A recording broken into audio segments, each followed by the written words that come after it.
우리는 창세기를 지금 쭉 공부하면서 중요한 흐름을 좀 봐야 되겠습니다. 창세기 11장 1절로 8절 바벨탑 사건이죠.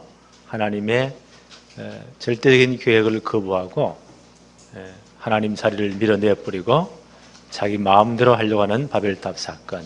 하나님이 다 무너뜨리잖아요. 그리고 언어를 혼잡게 해서 다 흩어버립니다. 그 이후에 하나님께서 하나님의 구원 계획, 창세기 3장 15절 원복음을 주신 그 여자의 후손 메시아 그리스도를 보내기 위해서 어떤 한 가정을 선택했단 말이에요. 그래서 아브라함의 아버지 데라를 부르십니다. 데라가 그 가족들과 함께 하나님 지시한 땅 가나안 땅으로 가다가 중간에 머물러 버려요. 그게 메소포타미아 하란 지역입니다. 거기서 그분이 돌아가세요. 그리고 하나님은 그 아들 되는 아브라함을 다시 부르십니다. 내가 너에게 지시할 땅으로 가라. 그리고 내 후손으로 말미암아 반드시 창세기 3장 15절 그리스도 계보를 있게 하겠다. 그로 말미암아 천하 만민이 구원받는 복음을 내가 완성하겠다. 분명히 언약하시잖아요. 이 땅으로 가라. 거기 아브라함이 믿음으로 순종해서 가나안으로 갑니다. 그래서 누가 뭐래도요, 하나님의 절대 계획, 그리스도는 아브라함의 후손을 통해서 오시게 되어 있습니다. 그 족보가 쭉 이어지는 거예요. 아브라함의 아들이 누굽니까? 이삭을 통해서. 또 이삭이 결혼해서 20년 만에 두 아들 쌍둥이를 배웠는데 하나님은 이미 뱃속에서부터 말씀하시잖아요. 두 민족, 두 국민이 리브가의 태중에 있다. 하나님의 절대 계획은 뭐예요? 큰 자가 어린 자를 섬긴다. 그 장자꾼이 누구에게 간다고요? 동생에게 갈 것이다.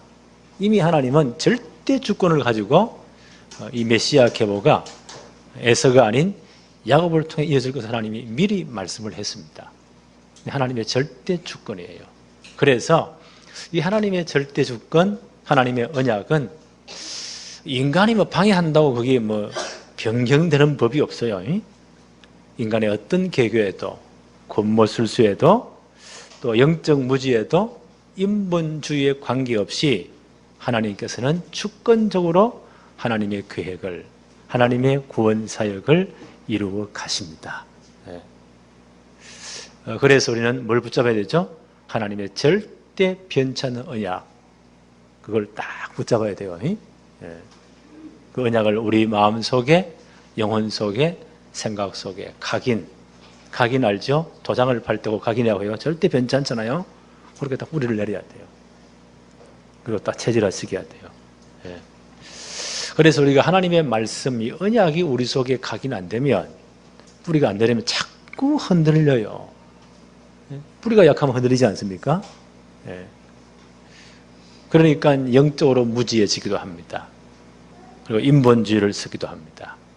그런데 하나님은 여기에 상관없이 이 모든 것을 뛰어넘어서 하나님의 절대 계획, 하나님의 언약을 성취해 가십니다. 하나님은 절대 손해 안 봐요. 하나님 일을 이루어 가십니다. 단 우리가 깨닫지 못하면 시간이 자꾸 지연될 뿐이에요. 하나님 계획은 반드시 성취됩니다. 첫째, 영적인 무지. 오늘 본문 말씀 보니까 27장 1절 한번 보세요. 이삭이 나이 많아 눈이 어두워 잘 보지 못하더라. 이때 이삭의 연세가 137세.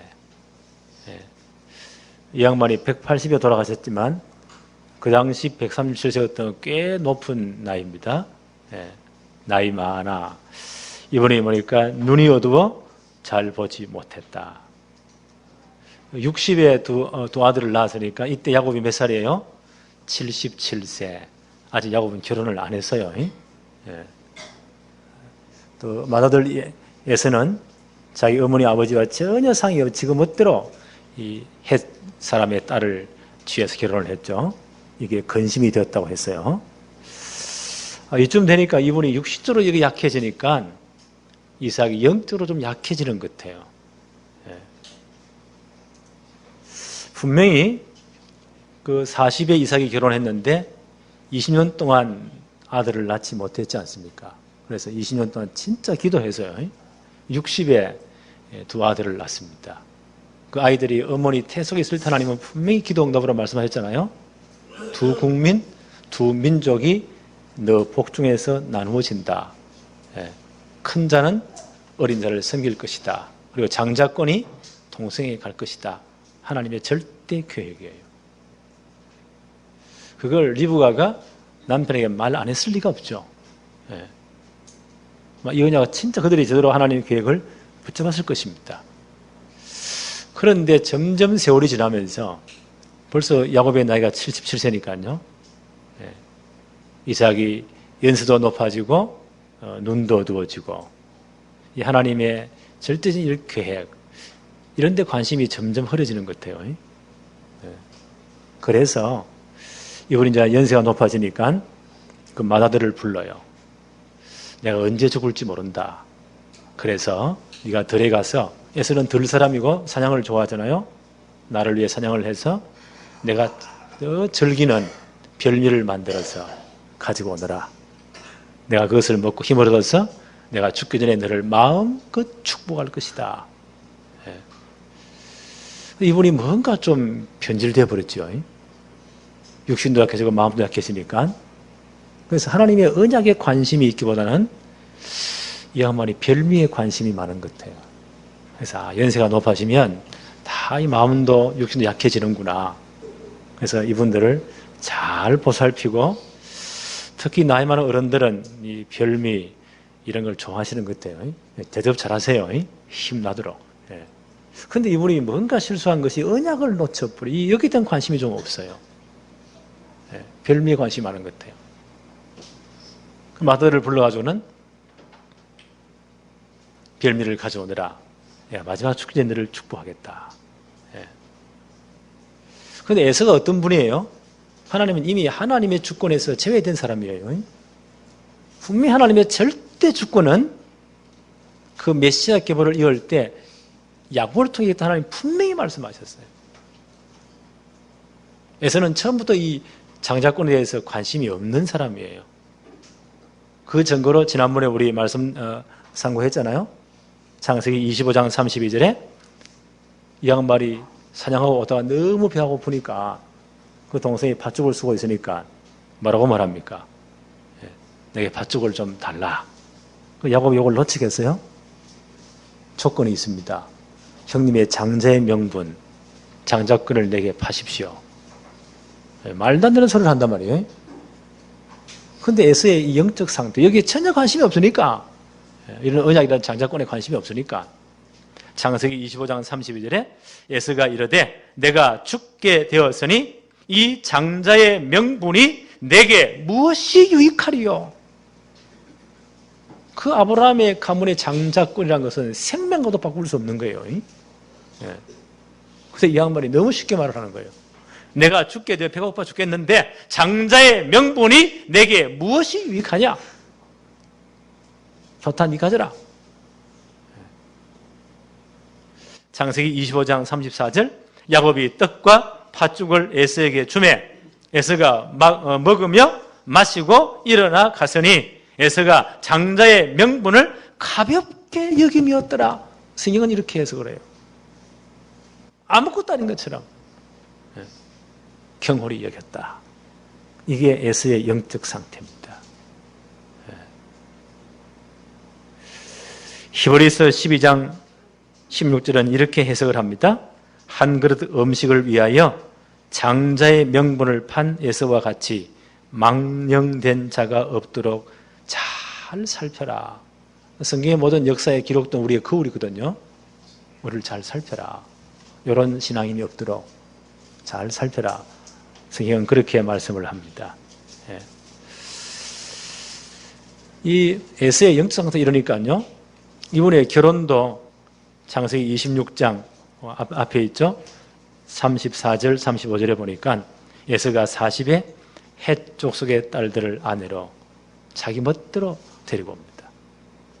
이 헷 족속은 함의 후손들이거든요.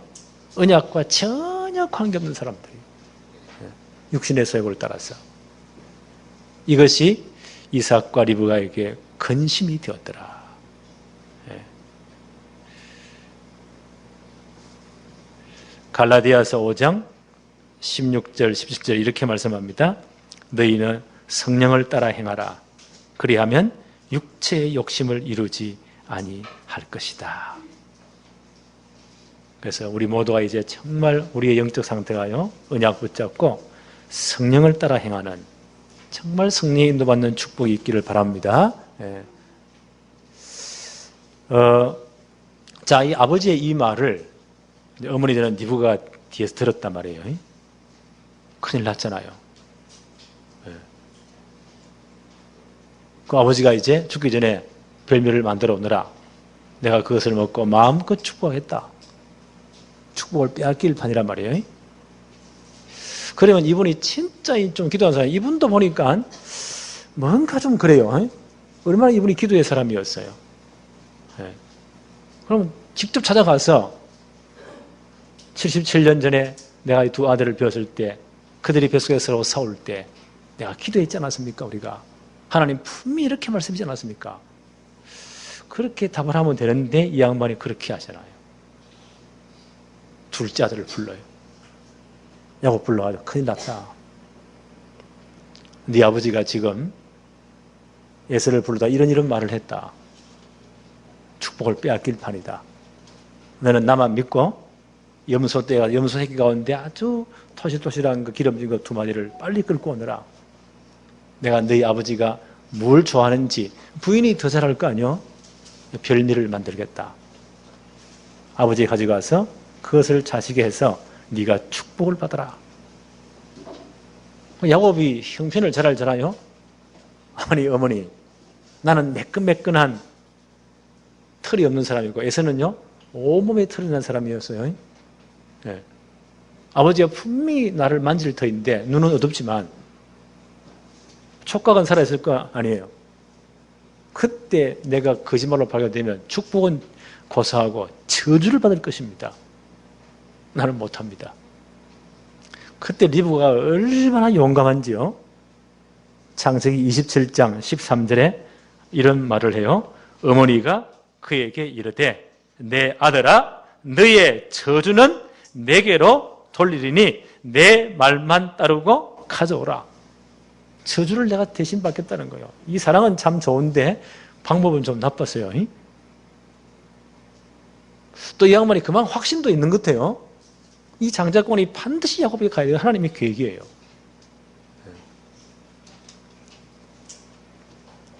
저주를 내가 자청하겠다.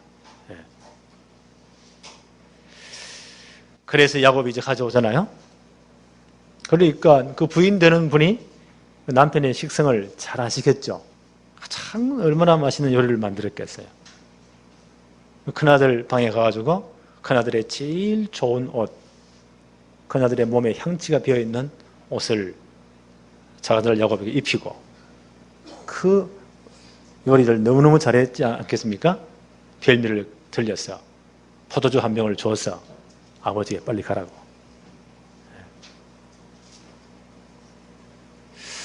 하나님의 계획은 반드시 이루어져요.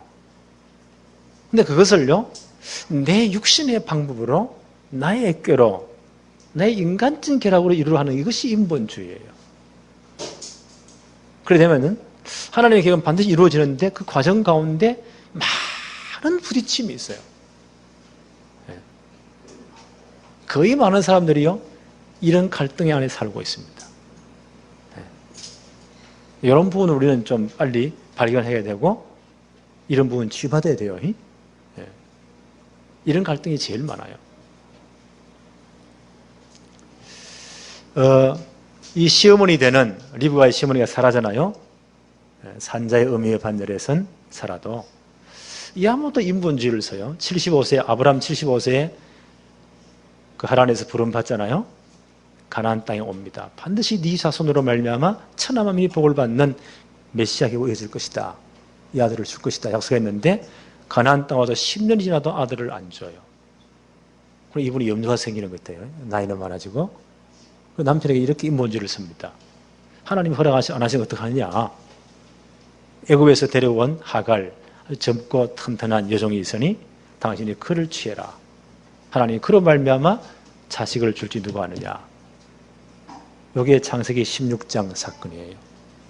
그래서 아브라함이 성령을 따라 행한 것이 아니고 육체의 소욕을 따랐어.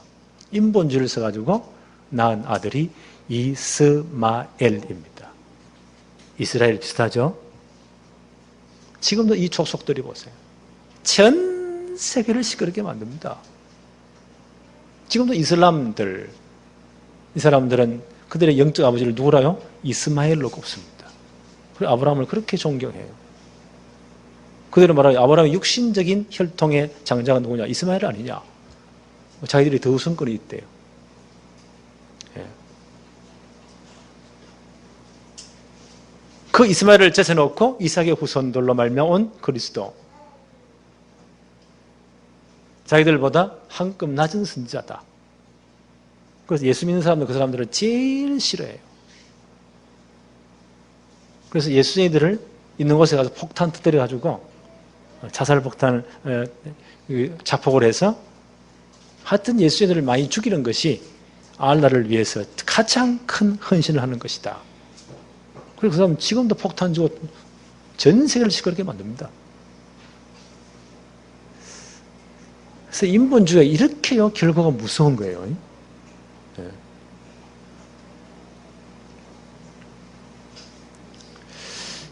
이제 야곱이 어머니가 만들어준 것 이래 가지고 벌벌 떨며 갔겠지요. 네. 한 분이 인본주의 있으면 그 다음에 더 이제 담대해지는 거예요. 아이들이 그러잖아요. 엄마한테 거짓말 하다 보면 거짓말이 점점 담대해져요. 아버지가 무슨, 아버지, 별미를 만들어 왔습니다. 이삭이 가만히 시간을 계산해 보니까 전에도 자기 큰아들이 많은 별미를 해줬겠죠. 아니 왜 이렇게 속히 왔느냐. 너무 시간이 빨리 왔단 말이에요. 네. 그때 야곱이 뭐랍니까? 아버지 하나님이 내게 복을 은혜를 주셔서 속히 잡게 하셨습니다. 이걸 아버지께 가지고 왔습니다. 하나님 이름 되면 또 거짓말도 해요. 아무리 이 양반이 연세가 높지만 끝까지 청력은 살아있잖아요. 우리 인간의 그 오감각 가운데 듣는 게 가장 끝까지 살아있어요. 네. 이상하다. 야곱은 분명히 이 양반이 아무리 연세가 높지만 큰아들 음성과 작은아들 음성을 구별을 못할까요? 구별하겠죠. 이상하다. 이 음성이 이상하다는 거예요. 오늘 한번 만져보자. 이미 그 어머니가 요 목이라든지 손목 이런 데 손에 전부 염소털로 다 위장해가지고 에서와 비슷하게 만들어 놓은 거예요. 에서에 옷도 입혀놓고. 만져보니까 분명히 털 사람이 에서라. 음성은 야곱이다. 이 양반이 이상하다.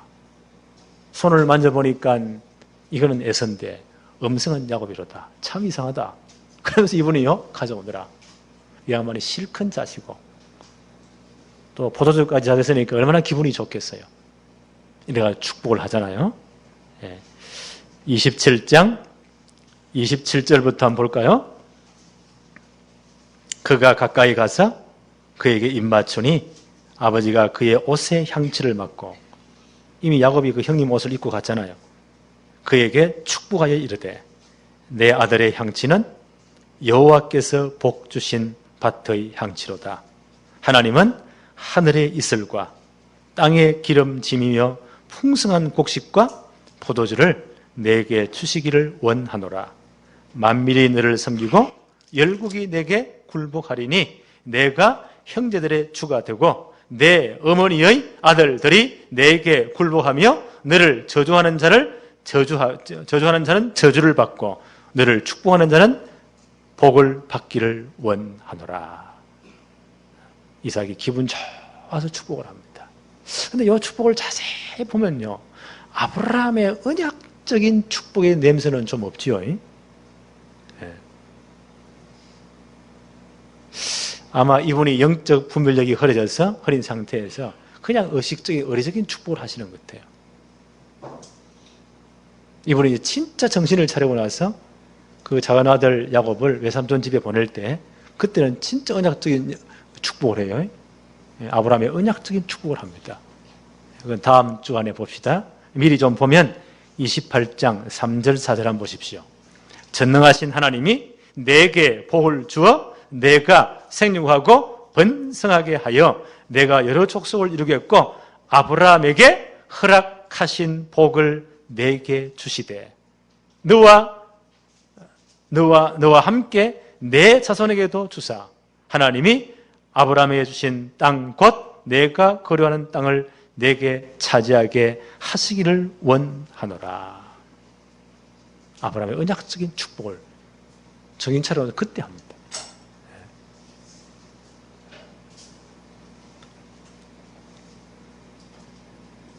자, 이제 야곱이 축복을 받고 나갑니다. 에서가 이제 헐레벌떡 사냥을 해서 들어왔겠죠. 그리고 얼마나 열심히 별일을 만들었겠어요. 아버지께 가지고 갑니다. 31절 한번 볼까요?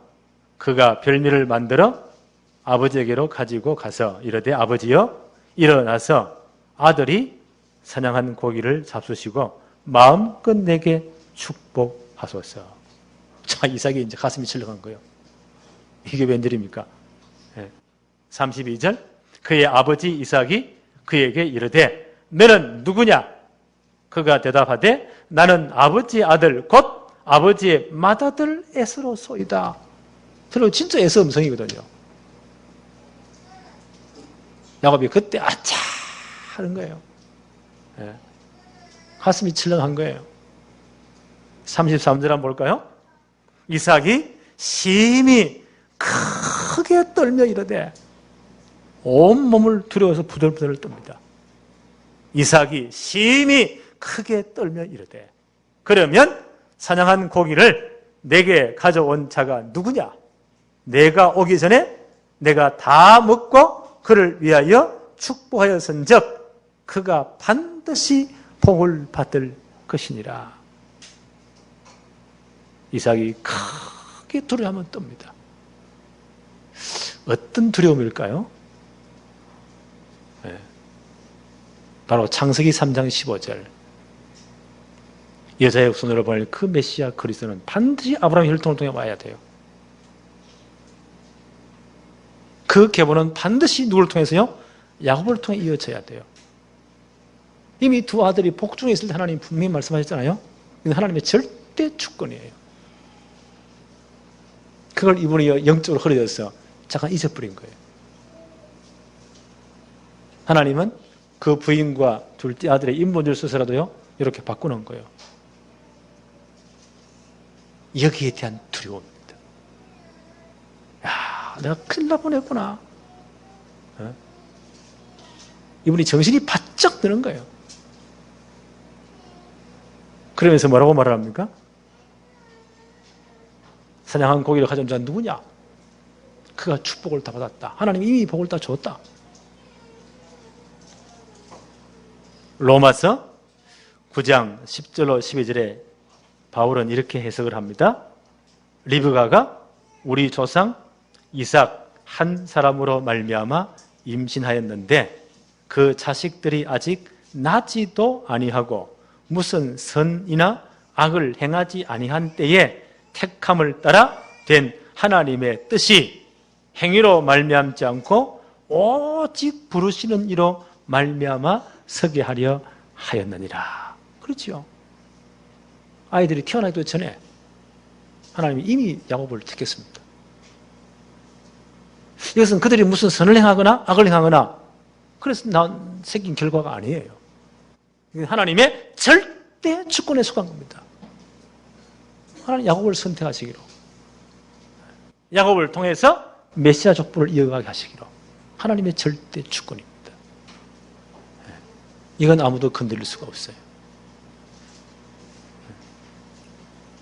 아마 여기에 대한 이삭이요 부들부들 떠는 겁니다. 이삭이 과연 믿음의 사람은 맞죠? 비록 실수는 했지만 하나님의 언약에 대한 거룩한 두려움입니다. 잘 보십시오. 하나님의 절대 주권은, 하나님의 구원 계획은 인간의 개교나 권모술수나 그런 거 잘하면 성공한다고 하잖아요. 하나님은 그것도 관계없습니다. 지금 리브가와 야곱이 인본주의를 최단 인본주의를 다 썼잖아요. 그것도 관계없이 하나님은 절대 주권을 이루어 가십니다. 그래서 로마서 8장 28절에 우리가 알거니와 하나님을 사랑하는 자 곧 그의 뜻대로 부르심을 입은 자들에게는 모든 것이 합력하여 선을 이루느니라. 하나님의 계획을 이루어 버립니다. 하나님은 당신의 계획을 이루십니다. 하나님의 절대 주권이에요. 그래서 우리가 하나님의 절대 계획 붙잡아야 돼요. 이게 내 인생의 목적이 딱 돼야 됩니다. 여기에 방향 맞춰야 돼요. 하나님과 싸워 이길 사람이 있습니까? 그러면 내 멋대로 하면 돼요. 하나님은 어떤 인간의 상황에 관계없이 하나님의 계획을 이루십니다. 이러니까 보세요. 이 예수가 그 앞에 대성통곡을 하는 거예요. 아버지 그놈이 이름이 야곱입니다. 속이는 자가 아닙니까? 이게 두 번째입니다. 전에 내 장자권을 속였습니다. 속인 게 지가 팔아놓고는요. 그렇잖아요. 지가 팔아놓고는. 이분이 두 번째입니다. 그러면 그렇게 나쁜 놈입니다. 남겨놓은 복이라도 하나님, 복이라도 내게 축복해 주십시오. 통곡을 합니다.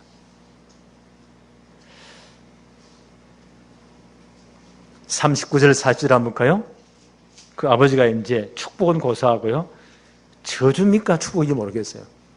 저주 비슷한 축복을 해요. 39절 (40절) 그 아버지 이삭이 그에게 대답하여 이르되 내 주소는 땅의 기름짐에서 멀고 내리는 하늘 이슬에서 멀 것이며. 참 기가 막히죠. 너는 칼을 믿고 생활하겠고 내 아우를 섬길 것이며 내가 매임을 벗을 때에는 그 멍에를 내 목에서 떨쳐버리리라. 저주 비슷한 축복을 받습니다. 성경은 이렇게 해석을 해요. 히브리서 12장 16절 17절 성경의 해석입니다. 한 그릇 음식을 위하여 장자의 명분을 판 에서와 같이 망령된 자가 없도록 너희를 잘 살펴라. 이 사건의 성경의 교훈입니다. 한 그릇 음식을 위하여 장자의 명분을 판 에서와 같은 망령된 자가 없도록 너희 자신을 잘 살펴라는 거예요. 성경은 우리의 거울이에요. 점검하라는 거예요. 너희가 아는 바와 같이 그 후에 축복을 이어받으려고 눈물을 흘리며 구하되 버린 바 되어 회개할 기회를 얻지 못하였느니라. 야곱이 축복한 내용을 한번 보세요. 저주 비슷하잖아요.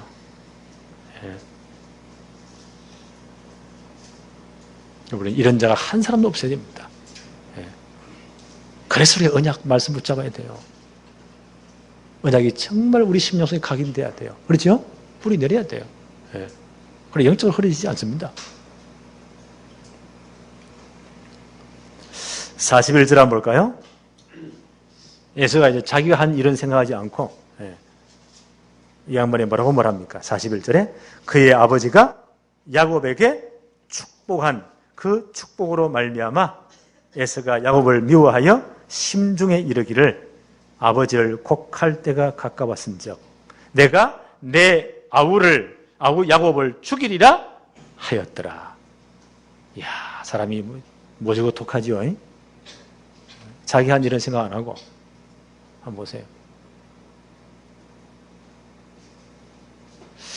축복을 못 받은 사람은 할 수 없는 것 같아요. 모든 게 너무 탓이라.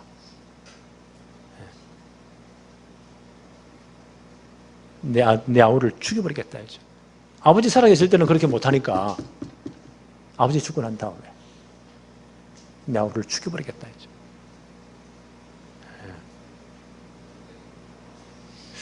아마 이 말을 이 양반이 퍼뜨린 것 같아요. 뭐요? 누구 들으라고요?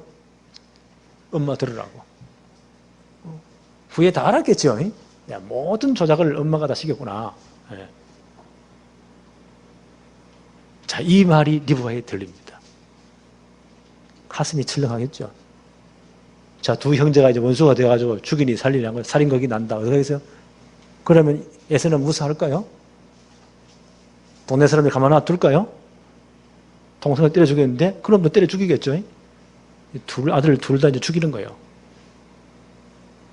자, 이런 이제 끔찍한 일이 벌어진 겁니다. 이쯤 되면 리브가 어떻게 해야 될까요?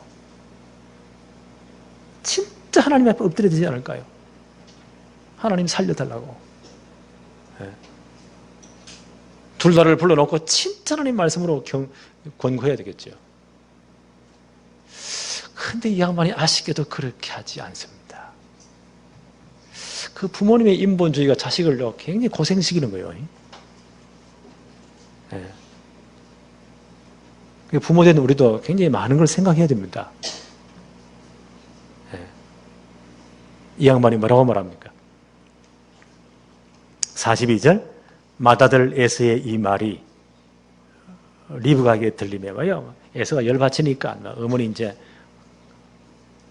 속을 상하게 하려고요. 뒤집어 놓으려고 일부러 전달했겠죠. 삥 눌러 들어가도록. 맏아들 에서의 이 말이 리브가에게 들리매 이에 사람을 보내어 작은 아들 에서를 불러 그에게 이르되 내 형 에서가 너를 죽여 그 한을 풀려 하니. 자, 자식들이 이 정도가 되었다. 참 기가 막히죠. 예. 43절에 그럼 이분이 어떻게 될까요? 오늘부터 진짜 하나님 역사할 때까지 금식 기도하자. 이래도 선찬을 판국에 리브가 하시는 말씀 보세요. 43절 내 아들아 내 말을 따라. 자기 의견이 나오죠. 일어나 하란으로 가서 내 오라버니 라반에게 피신하여. 야곱의 외갓집이죠. 거기 피해 있으라. 44절에 내 형의 노가 풀리기까지 몇 날 동안 그와 함께 거주해라. 에서의 이 분노가 며칠이면 끝날 줄 알고, 근데 이게 안 끝나요. 평생을 이 양반이 가지고 있어요. 이런 마음의 상처들이 그냥 풀어질까요? 에서가 일생일대 이 분노가, 마음의 이 상처들이 이놈의 새끼 죽였다고 하는데 지금 그게 몇 날 만에 풀릴까요? 몇 날 동안만 가서 피해 있으라. 내 형의 노가 풀리면 45절 보세요. 내 형의 노가 분노가 풀려 내가 자기에게 행한 것을 잊어버리거든 내가 곧 사람을 보내어 너를 거기서 불러오리라. 어찌 하루에 너희 둘을 다 이르랴. 자, 부모의 인본주의는 자식을 이렇게 이간되면요 둘 다 죽이는 거예요. 우리가 정말 기도 많이 해야 됩니다. 이래서 외갓집으로 피신을 시킵니다. 그런데 이 몇 년이 되었다고요? 20년이 되어버리는 거예요. 순간의 선택이 몇 년을 좌우했어요? 20년을 좌우했어요. 이 선택 순간순간에 우리가 성령의 인도를 받지 못하면 인본주의 서면 하나님의 계획은 이루어져요. 하나님은 절대 손해 안 보시거든요. 우리는 이만큼 시간을 불려가지고 훈련받고 변화되는 만큼 시간이 흘러가요. 그동안 수많은 갈등과 여러 가지 많은 고생을 해야 돼요. 이렇게 사실랍니까? 성경이 우리의 거울입니다. 우리의 내비게이션입니다. 요 몇 날이 보세요. 20년이 되어버려요. 야곱이 그렇게 좋아했던 어머니의 임종, 죽음도 야곱은 보지 못합니다. 외삼촌 라반의 집에 가가지고요, 거기서 두 아내를 라반의 딸을 아내로 맞이하잖아요. 거기서 재산과 자식을 얻기 위해서 야곱이 몇 번 인생을 사기를 당합니까? 10번의 사기를 당해요. 가장 가까운 외삼촌에게 10번의 사기를 당합니다. 그야말로 험악한 인생을 보내는 거예요. 그리고 20년 후에 돌아옵니다. 하나님의 계획은 이루어지지만 우리가 성령님을 받지 못하면, 그렇죠? 오늘 제목이 뭐죠? 영적 무지와 인본주의. 요래 되어버리면 이만큼 고생을 해야 돼요. 하나님 계획에 위해서 훈련식이거든요. 하나님 그냥 쓰지는 않아요. 훈련식을 만들어 가십니다. 하나님 이렇게 하신다고요. 하나님 결국 돌아오게 하시잖아요. 돌아올 때 야곱에서 이스라엘을 만들어 돌아오게 하세요. 이게 하나님 훈련 과정이에요. 그렇다면 우리가요, 하나님의 절대 계획을 붙잡았다면 빨리 우리는 훈련 속으로 들어가서요, 빨리빨리 하나님 원하시는 대로 따라가 버리면 돼요. 그러면 제일 빨라요. 버티는 망 하나님은 시간을 늘려가지고 결국은 만들어 가십니다. 네, 시간 줄이시기 바랍니다. 네. 창세기의 총 결론이 뭐라고 생각하십니까? 창세기의 총 결론이, 그게 요셉이 한 말이에요. 요셉이 죽기 전에 형제들이 한 말입니다. 창세기 50장 20절. 당신들은 나를 해하려 하였으나 하나님은 그것을 선으로 바꾸사 오늘 같이 많은 백성의 생명을 구원하게 하려 하셨나이다. 하나님의 계획이 뭐예요? 결국 그리스도를 보내었어요. 수많은 사람들이 구원받기를 원하십니다. 하나님은 이 구원 사역을 지금도 진행하고 계십니다. 인간의 실수에 상관없이 하나님 하게 하세요. 요셉만큼 막 고난당한 분이 없잖아요. 형들이 다 종으로 팔아버렸으니까. 근데 그 형들이 파는 말이에요. 당신들은 나를 해하게 하였으나 하나님은 그것을 선으로 바꾸사 오늘 같이 많은 백성의 생명을 구원하게 하셨습니다. 이게 창세기의 총 결론이에요. 하나님은 어떤 일에서도 그리스도를 보내십니다. 반드시 아브라함의 혈통으로. 그리스도는 오셔야 돼요. 복음은 완성돼야 돼요. 복음은 땅 끝까지 모든 족속에 증거되고야 말 것입니다. 그리고 주님은 재림하십니다. 하나님의 절대 시간표 목표입니다. 우리는 이 속에 진짜 있게 알았다면 지금부터요, 하나님의 인도 속으로, 그렇죠? 하나님의 계획 속으로 들어가 버리면 돼요. 우리에게 주신 하나님의 절대 계획이 뭔가요? 렘넌트 성공시대를 만들자. 우리 모든 성도들이 이 일에 발판되고 배경되자. 진짜 이를 기도하자. 요 속에 딱 들어가 버리면 돼요. 역사는 누가 하세요? 하나님이 하십니다. 거꾸로 가버리면 하나님은 절대 손해 안 봐요. 두드리 잡아가면서 하나님 끌고 가세요.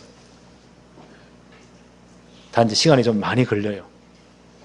그때 고생 억수로 해야 돼요. 선택은 우리 것입니다.